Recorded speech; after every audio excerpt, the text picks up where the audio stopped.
તવરા મંગલમઠ ખાતે પરમ પૂજ્ય મંગળદાસ સાહેબની 33મી પુણ્યતિથિના શુભ અવસરે મંગલમઠમાં સંત સમાગમ, ભજન સત્સંગ તથા ભંડારાનું આયોજન કરાયું હતું।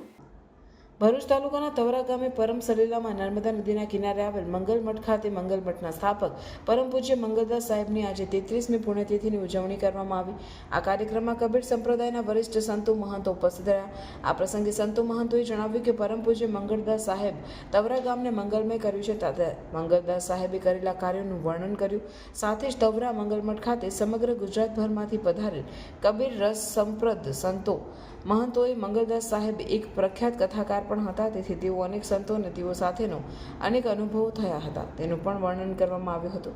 આ પ્રસંગે વર્તમાન મંગલમઠના સંચાલક પૂજ્ય ચેતનદાસ સાહેબે આવેલા સંતો મહંતોની સેવા પૂજા કરી અને ખૂબ જ મોટી સંખ્યામાં કબીર સાહેબના ભક્તો અને ખૂબ જ મોટી સંખ્યામાં તવરા ગામના ગ્રામજનો આ કાર્યક્રમમાં મોટી સંખ્યામાં ઉપસ્થિત રહ્યા હતા।